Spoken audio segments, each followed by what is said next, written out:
وهو يهدي عباده إلى صراطه المستقيم ويهديهم إلى دار السلام ويدعوهم إلى دار السلام وأشهد أن محمدا عبده ورسوله عليه أفضل الصلوات والسلام وعلى آله وأصحابه ومن اتخذ أعماله الصالحة إلى رضوان الله سبل السلام. Amma ba'du, para asatid, jamaah dan ustadz asatid. Kalau ustadzah jamaknya ustadzat, itu istilah-istilah begitu sudah harus familiar dengan kita ya. Jadi tidak ada lagi yang salah menyebut jamaknya ustadz dan jamaknya ustadzah.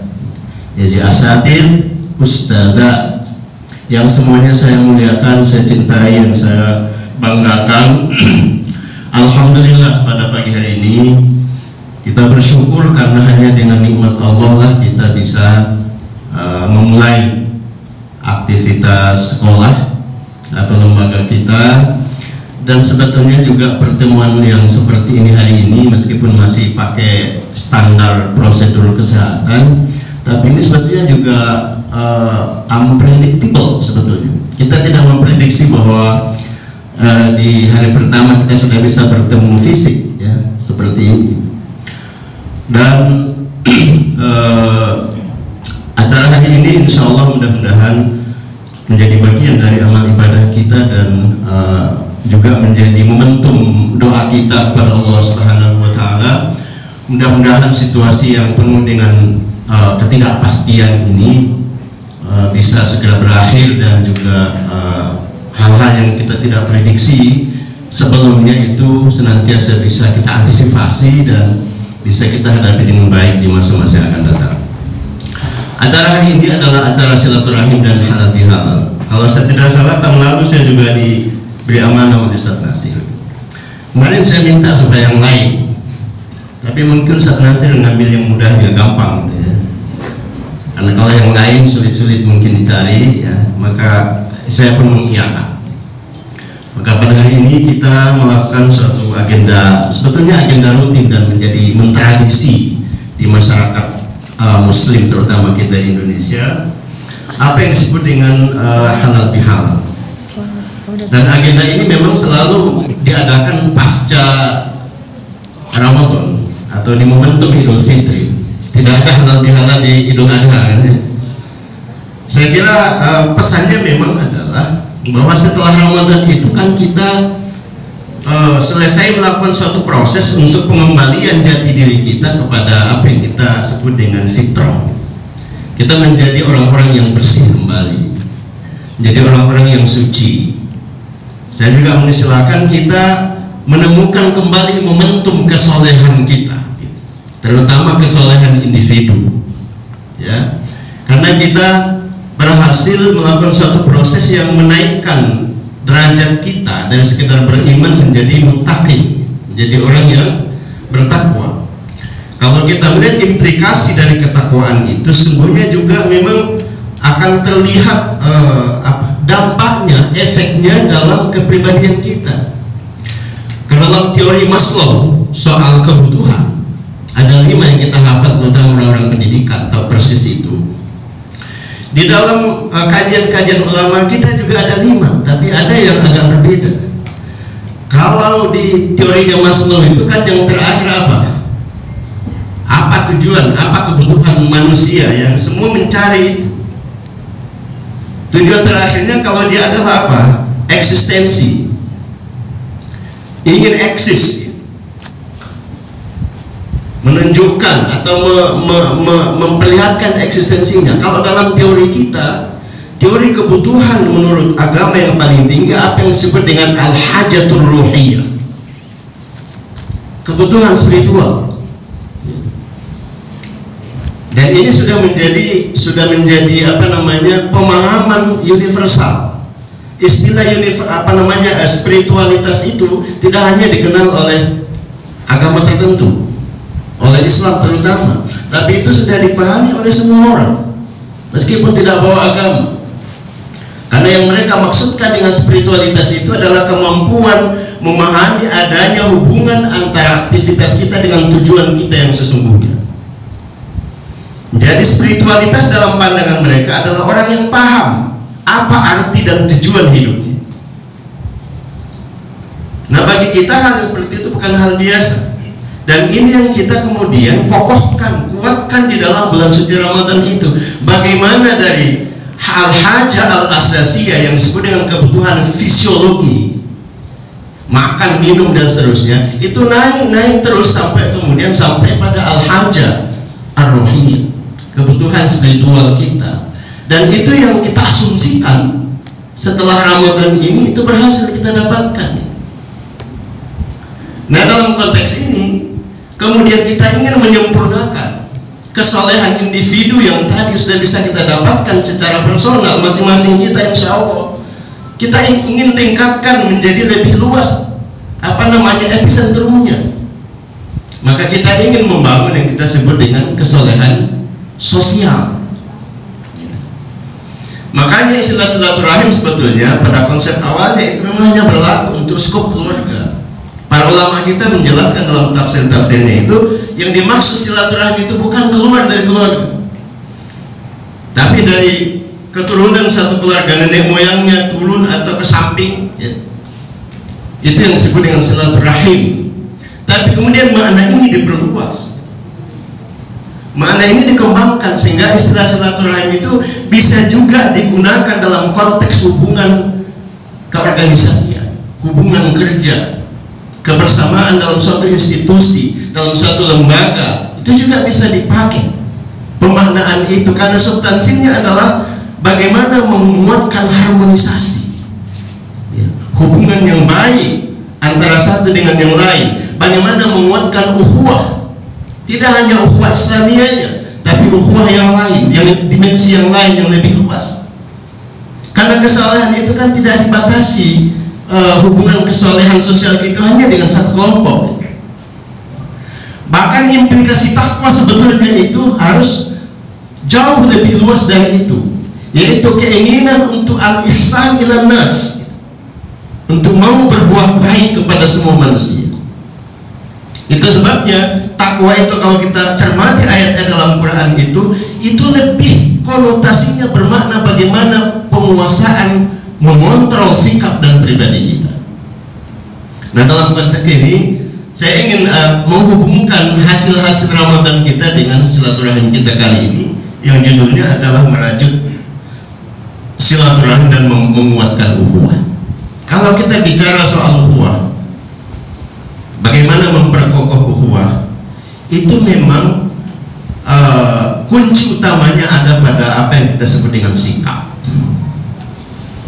perilaku dan tindakan. Itu kuncinya di situ, yang kita sebut dengan akhlak. Saya yakin kalau akhlak kita terjaga, akhlak mulia yang diajarkan agama itu kita pelihara, kita amalkan, maka ukhuwah itu tidak akan terganggu, silaturahim itu tidak akan terganggu. Dan karena itu paling tidak ada beberapa poin yang saya ingin sampaikan yang menjadi hasil dari Ramadan kita kemarin, dan itu juga menjadi sifatnya insya Allah orang-orang bertakwa. Yang pertama, apa yang saya sebut dengan istilah ta'dilus suluk wa dhabtut tasarrufat. Ta'dilus suluk wa dhabtut at-tasarrufat. Bagaimana meluruskan perilaku, bagaimana mengontrol, mengoreksi perilaku kita, wa dhabtut tasarrufat, dan memastikan bahwa semua tindakan kita itu tidak keluar dari nilai-nilai kesucian. Kalau Quraisyah menafsirkan kesucian itu dengan 3 komponen. Harus ada nilai kebenarannya, harus ada nilai kebaikannya, dan harus ada nilai keindahannya. Itu yang disebut dengan bersih, suci. Jadi Ramadan yang kemarin itu dalam konteks bagaimana kita menguatkan ukhuwah, menguatkan hubungan, termasuk menguatkan kebersamaan kita dalam sebuah institusi, itu harusnya berhasil mengontrol meluruskan suluk kita, perilaku kita. Suluk yang tidak baik dihindari. Bahkan mereka yang punya suluk tidak baik pun kita harus hindari. Jadi selain kita menghindar dari perilaku yang tidak baik, perlu saya juga menghindar dari orang yang berperilaku tidak baik. Dan selalu berusaha memastikan bahwa tindakan-tindakan kita itu tidak keluar dari tindakan kesucian, tindakan fitrah. Yang di dalamnya ada 3 hal tadi: tindakan yang baik, tindakan yang benar, dan tindakan yang indah. Dan itu yang selalu kita cari, karena mencari kebaikan itu menghasilkan etika, mencari kebenaran menghasilkan ilmu, dan mencari keindahan itu menghasilkan apa? Menghasilkan seni. Dan itu semua adalah elemen-elemen yang kita butuhkan dalam pergaulan, dalam interaksi, dalam kebersamaan. Nah, pada poin ini saya ingin menghubungkan dengan yang pernah saya baca dalam satu buku, Syakhsiyat Tusammimu Hayatak, itu judul bukunya. Kepribadian yang meracuni kehidupan. Jadi ada beberapa model kepribadian yang perlu dihindari. Dan kalau orang ada yang berperilaku begitu, kita jangan bersama dengan mereka. Saya catat ada beberapa. Yang pertama adalah ashkhas alladzina yantaqiduna, adalah pribadi-pribadi yang hanya tahunya mengkritik saja. Apapun dikritik. Ini bukan berarti tidak boleh ada at-tafkir an-naqdi, pemikiran kritis, tetapi proporsional dan profesional.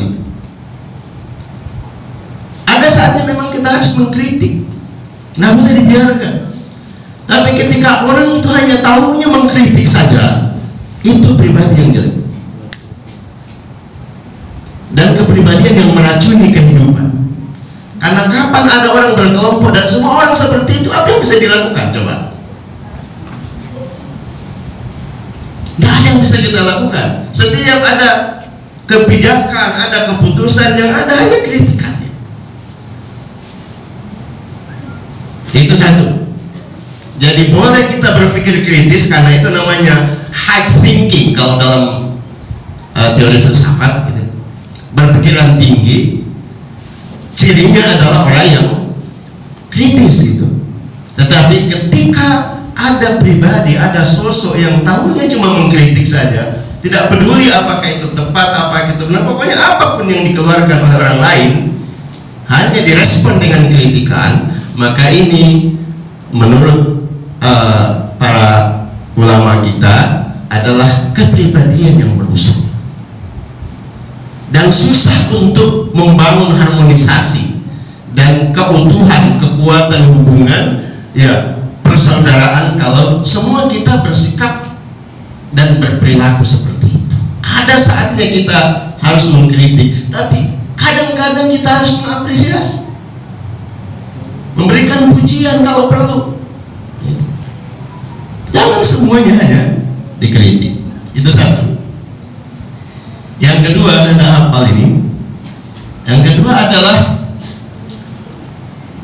al-ashkhas alladzina yal'abuna daurat dhahiyah bid-dawa, dalam istilah buku itu.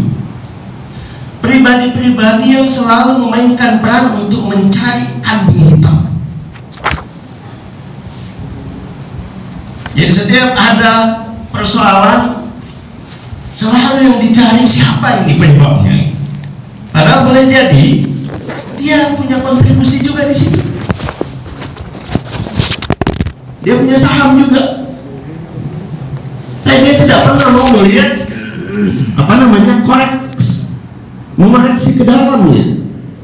Selalu mencari afdaliyah, siapa yang bisa dikorbankan gitu. Dan itu memainkan perannya memang selalu mencari siapa yang bisa disalahkan ini, siapa yang bisa dipaksa untuk bertanggung jawab. Padahal boleh jadi apa yang terjadi itu adalah kita semua terlibat, atau paling tidak kita juga punya andil di situ, sehingga ada ada situasi, ada keadaan, atau ada hal yang tidak sesuai dengan harapan kita. Ini juga kepribadian yang harus dihindari. Dan kalau ada orang berkepribadian seperti ini juga hati-hati, karena akan meracuni dan merusak kehidupan kita, terutama hubungan kita satu dengan yang lain. Yang ketiga, ini baru pada sikap dan kepribadian.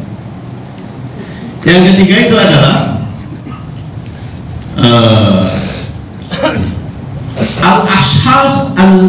al-ashkhas dhu al-aqliyah salbi, pribadi-pribadi atau kepribadian yang memiliki negative thinking terus menerus, hanya berpikir salbi, berpikir negatif, tidak pernah berpikir positif. Padahal saya sudah pernah ungkapkan pada pertemuan kapan, ada ungkapan yang mengatakan begini: orang yang selalu berpikiran negatif itu, maka dia akan selalu menemukan muskilah di dalam setiap solusi. Itu bahayanya. Jadi setiap ada solusi yang dia temukan adalah selalu ada muskilahnya, selalu ada masalahnya. Sebaliknya dengan orang yang berpikiran positif, dia akan selalu menemukan solusi pada setiap muskilah yang dia hadapi. Jadi sungguh terbalik gitu. Meskipun sekarang lebih bagus berpikiran negatif, karena itu yang membuat kita tenang. Coba kalau Anda berpikiran kayaknya positif, saya terbalik sekarang. Kalau teorinya berpikiran positif itu bagus, tapi ternyata terbalik keadaan sekarang. Kalau kita pikir-pikir jangan saya positif, membuat kita tidak bahagia. Karena positif. Ya saya kembali. Jadi ini kepribadian seperti ini harus kita tumbuhkan. Selalu melihat sesuatu itu dengan indah, gitu. Selalu melihat sesuatu itu dengan cinta, dengan kasih sayang. Sehingga kata para ulama kita, kalau semuanya kita lihat dengan indah, dengan cinta, maka yang tidak baik pun bisa menjadi baik, gitu. Bisa menjadi baik. Yang jelek pun bisa menjadi cantik. Kenapa? Sugesti dari dalamnya itu memposisikan apa yang dia lihat sesuai dengan psikologisnya, maka semuanya menjadi indah, menjadi baik. Nah, saya kira kepribadian seperti ini wajib menjadi kepribadian kita ketika kita ingin merajut silaturahmi yang kokoh dan ukhuwah yang kuat, terutama dalam sebuah institusi, lembaga kita bersama-sama. Itu yang ketiga. Jadi berusahalah untuk selalu berpikiran positif, sehingga ketika kita menghadapi masalah-masalah, dan pasti ada masalahnya, kita akan cepat menemukan solusinya. Jangan terbalik, sudah solusi ditawarkan banyak, tapi selalu muncul apa? Masalah yang tidak pernah bisa diselesaikan. Yang keempat, nah ini saya kira ini yang lebih konkret, dan saya yakin mungkin ini tidak terlalu sering kita temukan.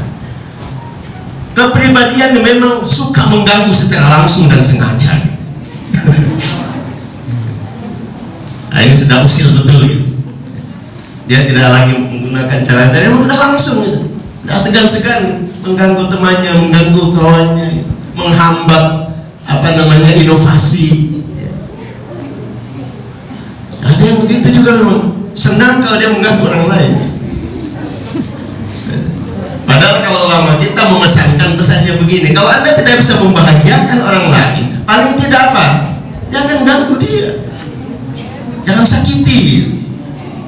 Kalau tidak bisa membahagiakan, yang lebih baik bisa menyenangkan, membahagiakan. Tapi nanti saya juga mau bicara, jangan juga ada kepribadian yang penting orang senang, gitu. Kalau dalam bahasa Jawa namanya kewuh. Itu juga tidak baik. Ada ceritanya itu yang menginspirasi perilaku itu. Ya. Jadi ada keseimbangan begitu. Berusaha menyenangkan orang, tapi juga jangan yang penting orang senang. Ya. Karena kalau orang berperilaku seperti itu tidak akan pernah ada perbaikan. Dan biasanya orang seperti ini kalau dia merasa dapat jasa banyak dari orang itu, dia diperlakukan istimewa oleh pimpinan misalnya, dia tidak akan pernah bisa untuk mengkritik. Itu yang pakai umum. Nah, ini harus diganti dengan satu perilaku dalam teori psikologi itu, di mana orang itu mempunyai dua sifat. Yang pertama, selalu memang mau mempertahankan haknya, tapi tidak harus mengorbankan hak orang lain.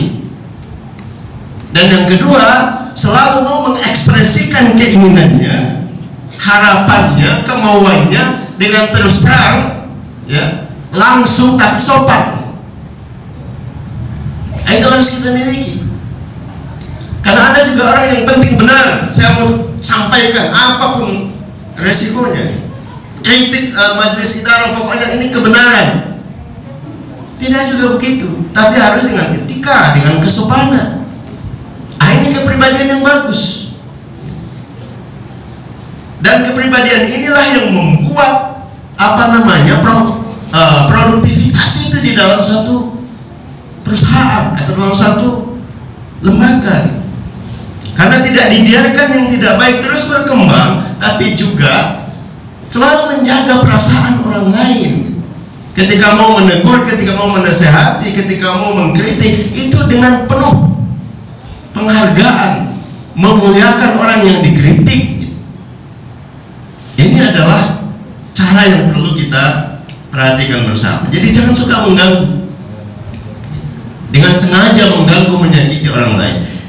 Kepribadian selanjutnya adalah menjauhi kepribadian yang yastaqiruna ilal amanati wal ikhlas. Orang yang krisis amanah dan krisis ketulusan. Krisis amanah artinya apa? Kalau diberi tugas, beri amanah, dia tidak menjalankannya dengan baik. Dan dia selalu pamrih. Setiap ada kegiatannya selalu bertanya, ini ada nggak insentifnya? Ini orang namanya yastaqiruna ilal amanati wal ikhlas.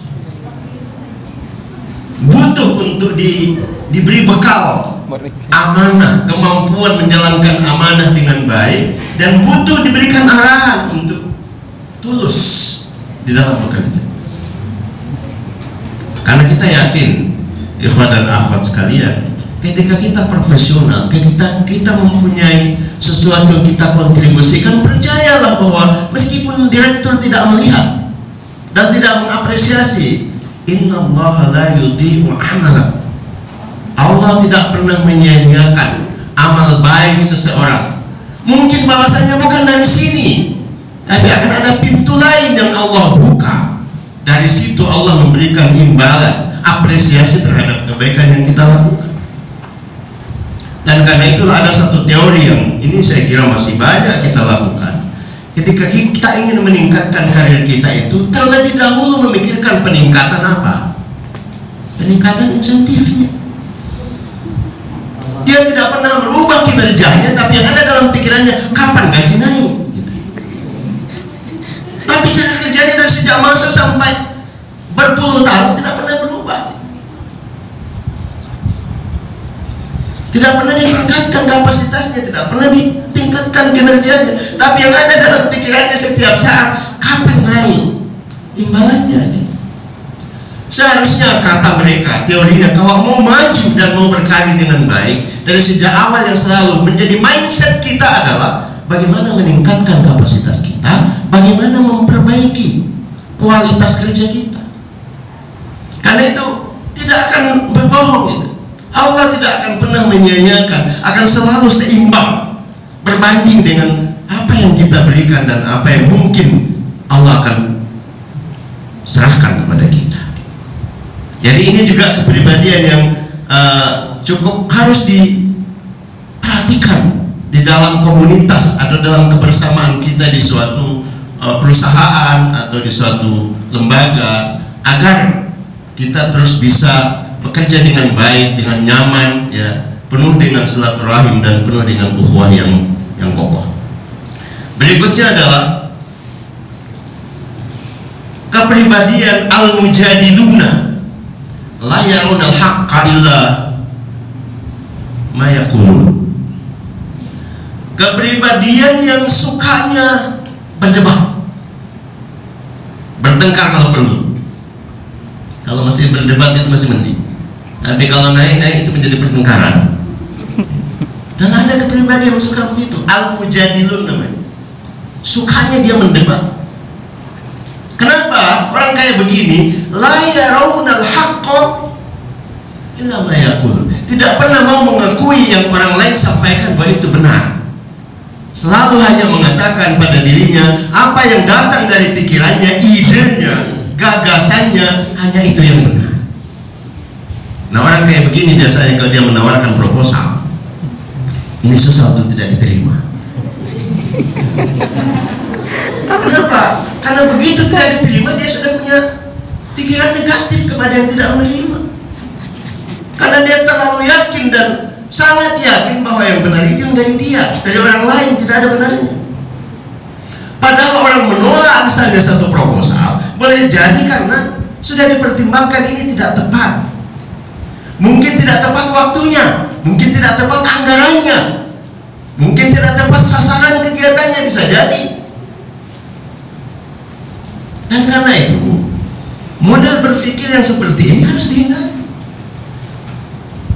Saya tertarik tadi malam saat Anies bicara tentang Pancasila, relevansi Pancasila di dalam menghadapi situasi sekarang ini dan ke depannya. Nah, kita tahu bahwa musibah yang kita hadapi sekarang ini kan, jangan dibayangkan sekarang kita new normal, ya.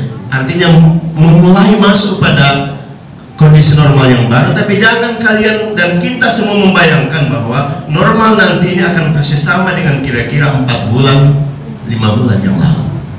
Itu tidak akan sama. Karena dampaknya sekarang ini bukan hanya dampak kesehatan, naik menjadi dampak ekonomi, naik menjadi dampak sosial, dan seterusnya akan menjadi dampak politik. Dan ini tidak hanya lokal, regional, nasional, tapi ini skalanya global. Kalau dari skala global kan, kalau satu negara susah bisa minta ke negara-negara lain. Sekarang tidak mau minta kemana. Jadi semua harus betul-betul memperhitungkan kekuatannya sendiri. Dan ada 3 tawaran yang Ustaz Anies, kalau menurut saya, kalau ini kita breakdown menjadi dalam skop yang lebih kecil, ini bisa juga kita terapkan. Yang pertama yang disebut dengan apa namanya, collective mind, pikiran bersama. Ya, jangan berpikir sendiri-sendiri. Saya ambil ilustrasi dengan apa? Suatu permainan olahraga yang menyita energi pikiran, tenaga, dan mental. Ini orang pramuka saya kira tahu persis. Olahraga apa itu?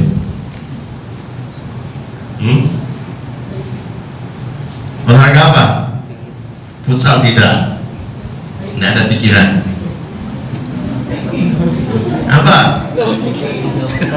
Nah, orang-orang yang olahraga itu pasti dia jenis olahraga.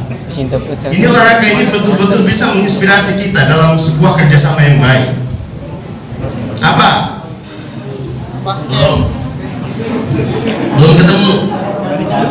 Passing. Bukan. Basket. Apa yang kita kenal dengan istilah arung jeram? Kita tahu semua kan? Tapi tidak pernah diperhatikan.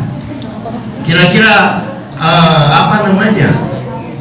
Insight apa, hikmah apa yang bisa kita ambil dari arung jeram itu?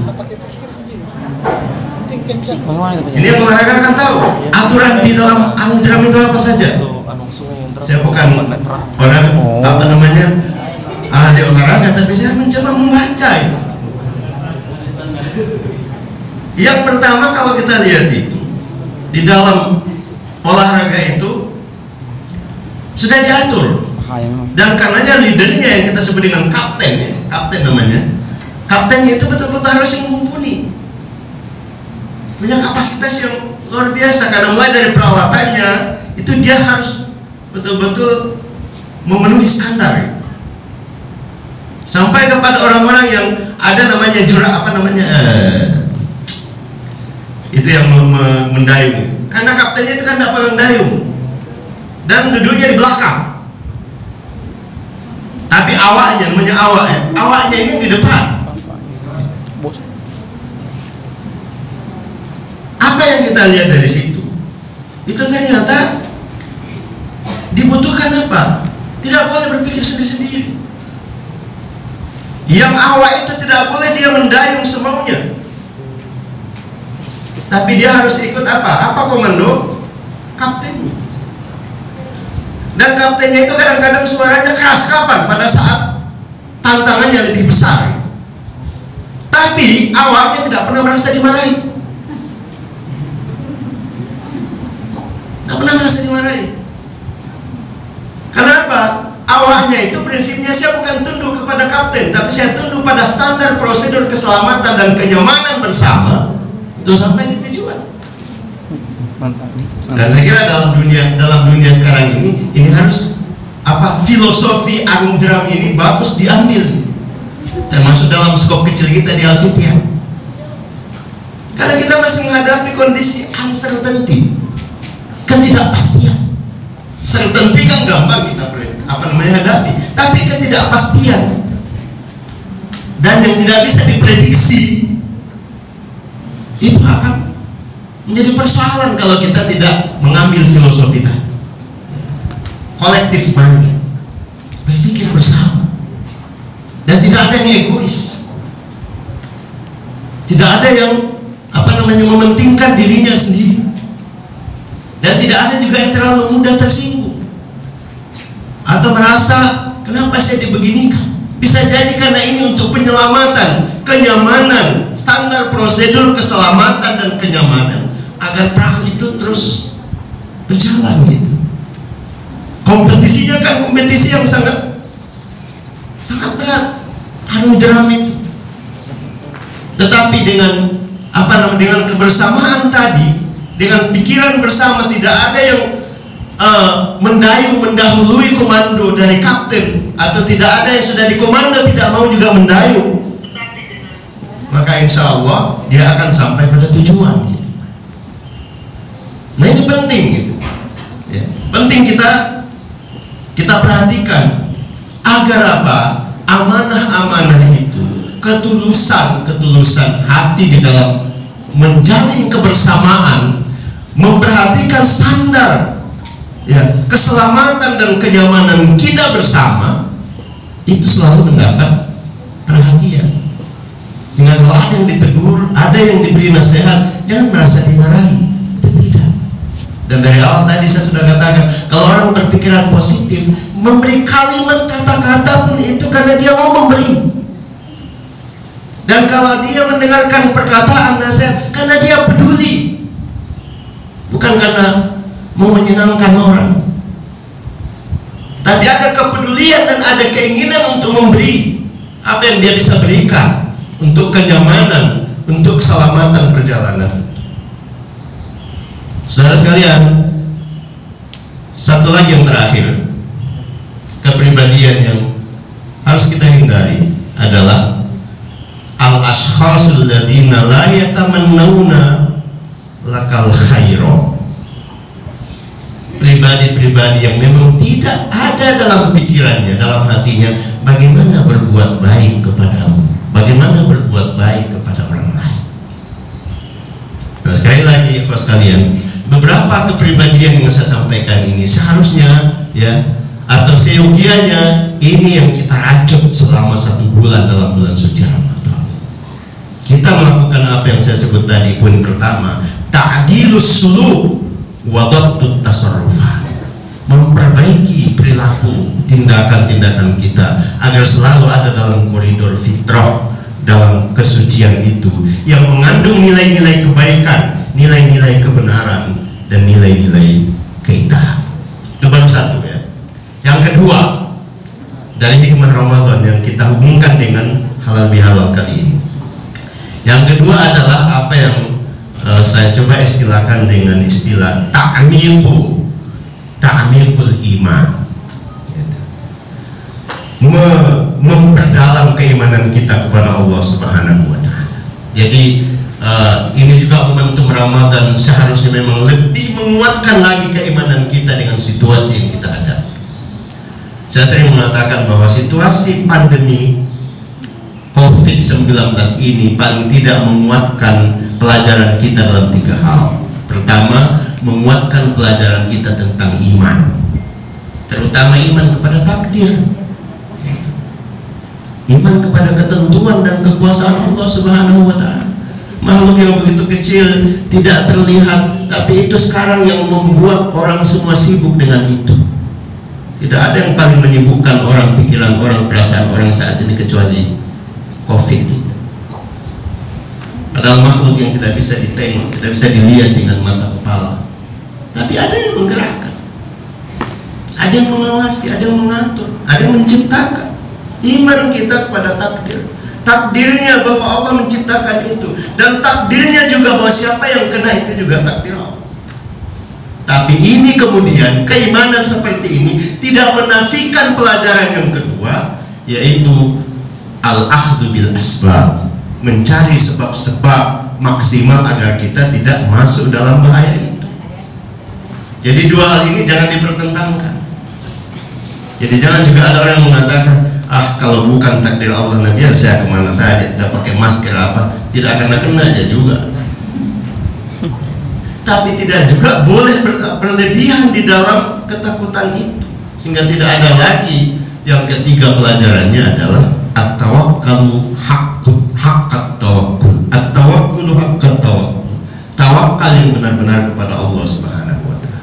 Jadi 3 ini seharusnya lebih kuat menghadapi situasi ini. Iman kita semakin kuat, usaha kita menginspirasi kita untuk yang namanya usaha itu sangat penting dan wajib hukumnya kita lakukan. Tapi yang ketiga, ketika 2 hal ini seimbang antara usaha mencari sebab dengan iman kepada Allah, kita kuatkan dengan tawakal kepada Allah Subhanahu wa Ta'ala. Nah, itu yang kedua, ta'miqul iman. Yang ketiga adalah apa yang saya sebut dengan tahakkumus syahwat wa taqwiyatul iradat. Ini buah dari Ramadan. Kira-kira mirip yang pertama tadi, tapi ini lebih ke dalam. Bagaimana tahakkum, mengontrol syahwat, ya. Mengontrol, ya, bukan menghilangkan dan bukan membunuh gitu, tapi mengontrol, mengendalikan. Dan itu betul-betul kita rasakan di bulan Ramadan itu. Dan yang kedua adalah taqwiyatul iradah, menguatkan iradah. Saya sampaikan di awal istiqbal Ramadan atau di pesantren Ramadan bahwa salah satu implikasi takwa itu adalah syuhud, hadirnya kekuatan, keinginan dalam diri setiap orang, sehingga ini menentukan maju tidaknya seseorang atau maju tidaknya satu bangsa, satu komunitas. Itu adalah ditentukan oleh kehendak. Karena ternyata di dalam Ramadan itu ada yang mungkin di luar Ramadan kita mengatakan sulit ini dilakukan atau tidak bisa kita lakukan. Ternyata di Ramadan bisa. Apa itu contohnya? Kebiasaan makan siang. Di luar Ramadan kalau tidak puasa rasanya susah atau berat. Tapi begitu masuk Ramadan kenapa bisa? Karena ada taqwiyatul iradah. Ada kehendak yang kuat pada diri kita untuk berubah. Ada kehendak dalam diri kita untuk memperbaiki. Nah, itu menjadi sangat penting. Ini kita bisa terjemahkan lebih luas ke dalam. Dalam suatu posisi itu yang paling menentukan adalah kehendak kita sendiri. Makanya ada pesan begini, ya, bahwasanya pandangan orang lain terhadap kita itu hanya pendapat, bukan kenyataan. Tapi itu bisa menjadi kenyataan kalau kita kuatkan dengan persetujuan kita terhadap pandangan itu dan kita buktikan dengan kehendak kita sesuai dengan apa yang orang nilai. Jadi kalau orang mengatakan Anda orang gagal, tidak, saya bukan orang gagal, karena itu hanya pendapat orang lain. Yang menentukan adalah Anda sendiri, dan kuncinya ada pada apa? Ada pada al-iradah, kehendak kita, keinginan kita untuk melakukan sesuatu, dan itu tidak perlu lama-lama, tidak perlu menunggu lama, karena ada dalam diri kita potensinya, cuma tidak kita maksimalkan, tidak kita kuatkan dengan baik. Itu yang keberapa tadi? Yang ketiga ya, menguatkan, mengontrol syahwat dan menguatkan iradah kita. Yang berikutnya ya, yang berikutnya adalah saya sebut dengan istilah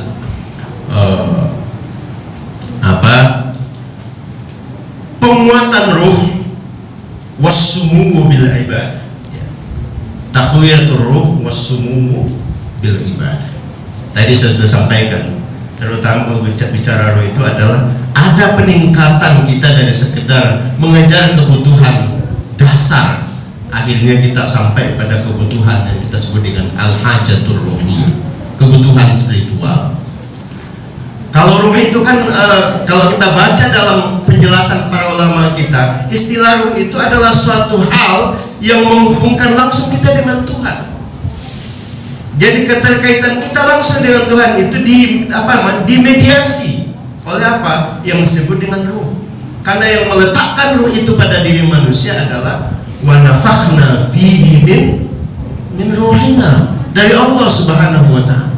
Itu sebabnya kalau kita mendefinisikan apa yang disebut dengan kebutuhan spiritual itu adalah kebutuhan kita terhadap dunia lain, bukan yang kita lihat sekarang.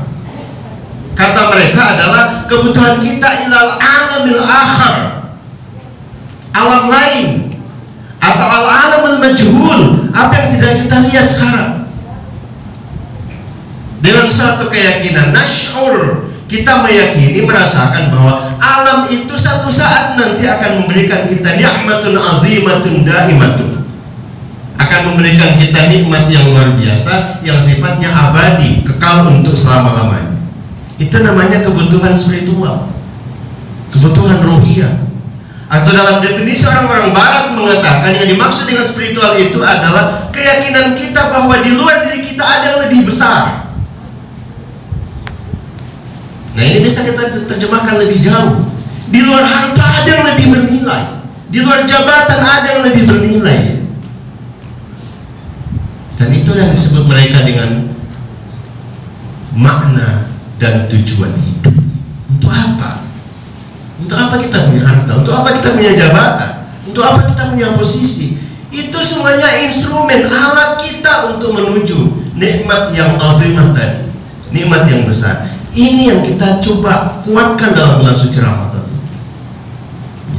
Yang berikutnya adalah as-sumumu bil ibadah, kita merasa mulia, merasa pada posisi yang tinggi pada saat kita rajin beribadah kepada Allah Subhanahu wa taala. Dan motivasinya itu kita dapatkan di bulan suci Ramadan. Yang terakhir dari poin hikmah Ramadan itu dalam konteks halal bihalal, yang ingin saya sampaikan adalah apa yang saya sebut dengan riqqatul masyair wa hubbul khairi ladal fardi. Riqqatul masyair, adanya perasaan yang sensitif, yang mendalam, ada empati, ada simpati terhadap orang lain. Sehingga apa? Kita akan selalu bisa memperlakukan orang lain sama dengan apa yang kita rasakan.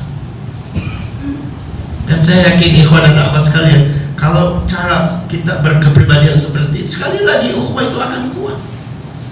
Karena kita mengucapkan tutur kata, kalimat-kalimat itu akan terhitung dengan baik. Apakah yang saya sampaikan ini tidak menyinggung, tidak menyakiti orang lain, sebagaimana kalau orang lain menyampaikan kepada saya, itu akan terhitung semuanya.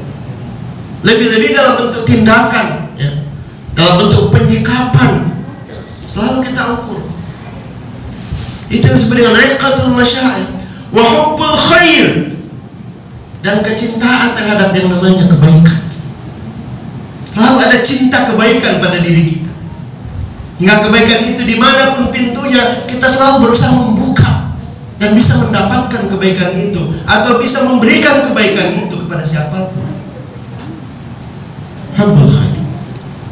Nah, saudara-saudara sekalian, dari hikmah Ramadan dan dari kepribadian-kepribadian yang tadi kita sampaikan, saya sangat yakin bahwa kalau ini kita coba internalisasi, kita coba kuatkan pada diri kita masing-masing, dan inilah saya kira hikmah Ramadan dan hikmah halal bihalal kita kali ini. Saya yakin insya Allah menghadapi situasi-situasi ketidakpastian dan hal-hal yang tidak bisa diprediksi di masa-masa yang akan datang, insya Allah kita akan tetap produktif ya. Kita akan tetap berada dalam standar prosedur kenyamanan, keselamatan, dan kesinambungan. Apa yang menjadi cita-cita, apa yang menjadi harapan-harapan kita semua. Dan tentu saja di balik itu kita sama-sama berdoa kepada Allah Subhanahu wa taala.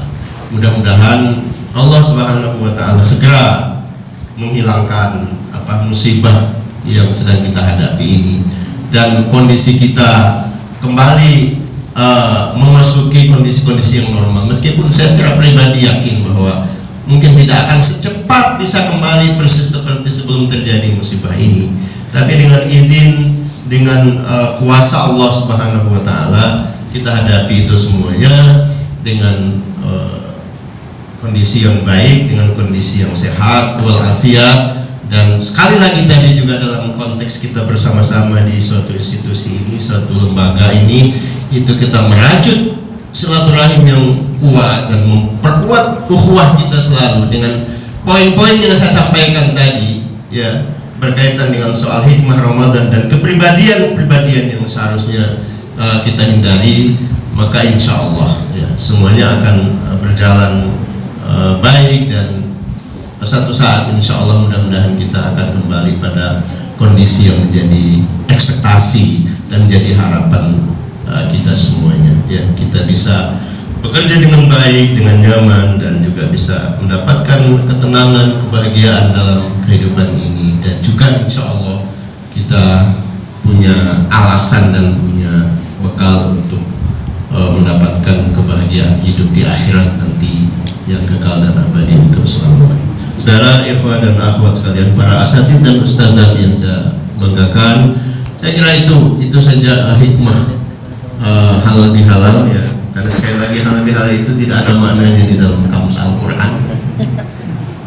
Anda bolak-balik ayat pun tidak akan ketemu istilah halal bihalal dalam Quran itu.